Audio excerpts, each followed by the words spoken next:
가츠 일행은 파크의 고향이라는 요정소물을 향하기 위해 브리타니스상으로 가고 있었습니다. 하지만 밤이면 나타나는 악령들로 인해 이동이나 휴식은 취할 수 없었고, 해가 뜨는 낮이 되었어야 잠을 자거나 이동을 할 수 있었기에 엘프 헬름으로 가는 여정은 아무래도 오래 걸릴 수밖에 없었습니다.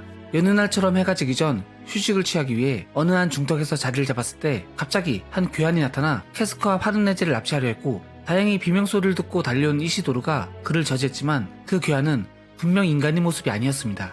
이시도르는 한 번도 트롤이란 걸 본 적이 없었지만 좀 전에 길을 물어보기 위해 만났던 노인이 이 주변엔 트롤이 나타난다고 말한 적이 있었기에 지금 눈앞에 있는 인간이 아닌 것은 트롤임을 직감할 수 있었습니다. 이시도르는 캐스커와 파르네즈를 지키기 위해 트롤을 상대하지만 트롤의 힘은 엄청났고 상대하는 건 너무 벅찼습니다. 트롤의 도끼를 검으로 막는 것만으로도 몸이 날아갈 정도로 엄청난 충격을 받았고, 쓰러져 위험에 처해질 때 다행히 멀리서 그들을 지켜보던 한 마녀가 나타나 이시도를 구해주었습니다. 하지만 어느새 몰려든 수많은 트롤들이 주변을 에워쌌고 도망갈 길도 찾을 수 없었을 때 마녀는 도구를 이용하는 마법진과 자신의 머리카락을 이용한 정령 마법으로 트롤들을 간단하게 모두 쫓아냈습니다. 그리고 마녀는 그들에게 서둘러 여기를 떠나는 것이 좋다고 경고하고 자리를 떠났습니다. 가츠 일행은 트롤에게 캐스커와 파르네즈가 납치를 당할 뻔했고 이곳의 숲은 위험하다고 생각했기 때문에 서둘러 다른 곳으로 이동하기 위해 숲길을 걷고 있을 때 나무 옆에 쓰러져 있는 한 노인을 구하게 됩니다. 이 노인은 이녹마을에 살고 있는 모곤이라는 사람으로 역시 트롤들에게 습격을 당해 쓰러져 있었습니다. 본래 마을숲 주변은 예로부터 요정이나 마녀 등의 전설이 많은 땅이었고 평화로운 곳이었습니다. 하지만 어느 불길한 밤에 마치 이야기 속에 튀어나온 것처럼 수많은 트롤떼가 나타나 마을을 습격하기 시작했고, 마을에 쳐들어온 트롤들은 사람을 죽이거나 잡아먹었으며 여자들은 능욕하고 숲속으로 끌고 갔습니다. 마을 사람들은 어떻게든 막아보려고 했으나 제대로 된 무기도 없었고 농민들이 괴물과 같은 트롤을 상대하기엔 역부족이었습니다. 모고는 젊었을 적 숲속의 전설이나 이야기에서 보았던 마녀를 만나 그녀에게 받은 약으로 치료를 받아 어머니를 죽음의 구렁텅이에서 구했던 일을 생각해내 다시 한번 마녀에게 도움을 받기 위해 자신의 말을 믿어준 동료들 5명과 함께 숲을 찾아 헤맸지만 숲속에 나타난 트롤들의 공격을 받고 자신만 겨우 도망쳐 나올 수 있었습니다. 원래는 영주에게 트롤 퇴치를 요청하려고 했으나 미들랜드와 쿠샨 제국의 전쟁으로 인해 브리타니스상으로 대부분의 병력들이 출병하였기에 마을에 신경 쓸 여력이 없었습니다. 그리고 설상 보고한다고 해도 전설이나 이야기 속에서만 등장했던 트롤이 나타난다는 꿈같은 말을 믿어둘지는 확실치 않았습니다. 모고는 마녀를 찾다가 트롤에게 동료를 잃고 자기 또한 부상을 입었지만 이대로 빈손으로 돌아갈 수 없었기에 가츠 일행의 부축을 받아 기억을 더듬어 예전 젊었을 적에 마녀를 만났던 마녀의 저택이라는 곳으로 향하게 됩니다. 하지만 본래 마녀의 저택은 그 주인이 불러들인 사람만 도착할 수 있는 곳으로 마법으로 결계가 쳐져 있어 일반인들은 절대 찾을 수 없었고 초대 없이는 들어올 수 없는 곳이었습니다. 하지만 가츠는 낙인의 힘 때문에 늘 현세의 뒤틀림을 일으켰고 유괴를 느낄 수 있는 틈새와 현세의 영역에 존재할 수 있었기에 가츠 일행은 결계를 간단하게 무시하고 마녀의 집에 도착하게 됩니다. 마침내 가츠 일행과 모고는 마녀의 집이라는 곳에 도착을 했고 가츠는 낙인의 미묘한 느낌과 수상한 기척을 느꼈습니다. 이때 흑골렘들이 나타나 가츠 앞을 막아섰고 아무리 검으로 부셔도 무한히 재생되는 골렘들을 보고 마녀의 저택이 사도나 사령 있는 곳이 아닌가라는 의심을 했습니다. 하지만 이 흑골렘은 시르케라는 마녀가 조종한 것이었습니다. 시르케는 결계를 뚫고 누군가가 침입한 것을 알아차리고 침입한 가츠 일행을 흑골렘들을 이용해 막으려고 했지만 좀처럼 저지할 수 없었습니다. 오히려 우연히 캐스커가 흑골렘의 약점을 찾아내어 흑골렘들이 하나둘 파괴되어 버리자 시르케는 마법을 사용하려고 했습니다. 하지만 그때 시르케의 스승 플로라는 골렘들의 행동을 멈추게 하고 가츠 일행을 자신의 집으로 초대합니다. 가츠 일행은 창가에서 의자에 앉아 쉬고 있는 플로라를 만날 수 있었습니다. 플로라는 마녀답게 가츠 일행을 보는 것만으로 그들에 대해 대부분을 꿰뚫어 보았습니다. 파르네즈는 마녀인 자신을 보고 예전 법왕청 했을 때 마녀 사냥을 했던 것에 대해 죄책감을 느끼는 것과 가츠에겐 낙인에 대해서도 지금 어디로 가고 있는지도 너무나도 잘 알고 있었습니다. 플로라는 낙인의 힘을 약하게 만들어줄 보호부를 새겨줄 조건으로 가츠에게 이녹마을이 트롤 퇴치를 의뢰했습니다. 낙인의 힘은 상상을 뛰어넘어 플로라 자신이 지우는 건 불가능했지만 보호부로 기세를 약하게 만들 수 있었고 엘프 헬름으로 가는 동안은 모여드는 악령을 줄여 적어도 가츠 자신이 악령들에게 붙들리는 걸 막을 수 있었습니다.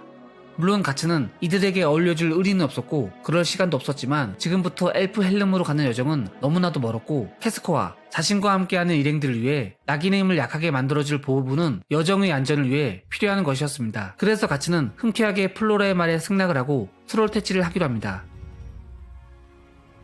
플로라는 사실 수명이 다해가고 있었고 시간도 이곳 안식처를 벗어날 힘도 남아있지 않았습니다. 죽음이 찾아오는 때를 조용히 기다릴 뿐이었습니다. 그래서 자신의 제자 시드케를 대신 보내기로 합니다. 시드케는 내키지 않았지만 스승님의 말이라 거절할 수 없었기에 가치 일행을 따라가기로 합니다.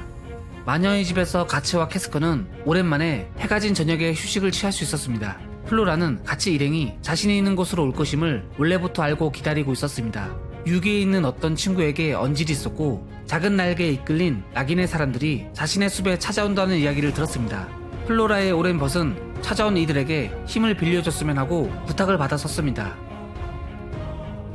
유계란, 마치 저승과 같은 곳으로 영혼이 세계와 공존하는 곳입니다. 보통 사람은 볼 수도 접할 수도 없지만 가치의 목에 새겨져 있는 낙인의 힘은 현세의 뒤틀림을 만들어 유체의 존재가 강해지는 반면은 그들을 볼 수도 만질 수도 있게 되었습니다. 이 세계는 적어도 다른 두 세계와 서로 겹쳐서 성립을 했고, 첫 번째는 유계, 흔히 말하는 영, 아스트랄의 세계이고, 또 하나는 존재의 근원인 이데아의 세계입니다. 유체를 강하게 느끼면 육체는 극에 흡사한 물질인 것처럼 보거나 닿는 것처럼 행동할 수 있었습니다. 옛날부터 엘프나 트롤 같은 경우도 유계의 주민이었고, 엘프의 존재는 옛날에는 매우 자연스럽게 믿었으나 현재는 온 세계의 법왕청의 가르침으로 유일 절대적인 세계관이 퍼짐에 따라 그들을 볼 수 있는 사람이 적어졌고, 사람과 서로를 느끼지 못하게 된 엘프 대부분은 유계 어딘가로 모습을 감추었습니다. 그래서 예전 법왕청의 가르침에 세뇌가 되었던 파르네제는 파크를 볼 수 없었습니다. 마술사들은 유체를 현세의 속박에서 해방해 유계를 탐색할 방법을 예로부터 대대로 이어왔습니다. 유계의 비교적 얕은 틈새라 불리는 층에는 여러 유체 생물이 전설처럼 존재했고, 자신이 죽음을 알아채지 못하고 배회하는 사람들이라던가 현세의 마음을 남기고 죽은 자들은 자주 유계를 방황을 했습니다. 유계의 심층에는 풍경이 현세와 비슷해도 비슷하지 않는 상상할 수도 없는 곳으로 변모했습니다. 그래서 그곳에는 사람 따위 유체와는 비교할 수 없는 거대한 아스트랄체가 존재를 합니다. 현세에는 천선 악마, 다신교에선 신이라고 부르는 것들이 존재를 합니다. 더더욱 깊은 곳엔 사람이 자신의 카르마로 다다르는 영역인 천계나 지옥이라 부르는 것들이 존재할 수도 있지만, 마법사들 또한 너무 깊이 들어가면 영원히 돌아올 수 없게 되어버리기 때문에 산채로 그곳에 간 사람은 없었습니다. 설령 그곳까지 도달했다고 해도 돌아올 수가 없어 죽음을 맞이한 것과 같았습니다. 카르마 뒤 시면에는 세계가 수직이나 수평으로 펼쳐질 뿐만 아닌 그 안에 거대한 깊이를 품고 있습니다. 절대로 유물론이나 하나의 교리로 세계를 결정할 수 없습니다. 이 거대한 수수께끼를 받아들여 이 세계 안에서 만상을 탐구한다. 이것이 마도였습니다. 그리고 마도사들은 법왕청에 의해 마녀라 불리며 핍박받고 있었습니다. 가츠는 플로라에게 자신이 가지고 있는 베에리티를 보여주자 플로라는 매우 놀랐습니다. 마도의 극에 다다르려고 뜻을 둔 사람이라면 누구든 베에리티를 알고 있었습니다. 그것은 유계의 심층과 현세를 잇는 열쇠이며 5명의 사자를 소환할 수 있는 주물이었습니다. 하지만 사용하는 방법을 찾아도 써먹을 수 있는 분류의 것이 아니었습니다. 사람의 운명도 조종하는 고유 영체가 아니면 그 이상의 존재가 현세에 가져온 것이었습니다. 베에리트는 합당할 때 합당한 사람의 손에 얻을 수 있는 그런 것이었습니다. 시드케는 가치에게 새겨진 낙인을 보았습니다. 스승에게 언젠가 배운 적이 있었고, 그 낙인이 새겨진 자는 단말마까지 어둠의 자들에게 곡물이 된다고 배웠습니다. 가츠가 싸우려고 하는 운명조차 조정할 수 있는 악마나 천사와 같은 존재에게 대항할 수 없다고 생각했습니다. 하지만 플로라는 운명마저 조정하는 절대자 앞에 운명을 거슬러 살아남은 가츠를 자신의 애제자 시드케가 가츠에게 힘을 빌려주길 바랬습니다. 마치 자신과 해골기사가 그랬던 것처럼 이번 만남은 어쩌면 시드케에겐 운명이라고 생각했습니다. 그래서 시드케가 이번 만남이 자신에게 어떤 의미를 주는지 그들과 함께하며 스스로 결정하길 바랬기에 이녹마을 트롤테치에 보내려 했습니다. 플로라는 마치 자신 앞에 일어날 일들에 대해 예측하고 있었는지 시드케를 서둘러 출가시킬 준비를 하는 것 같았습니다.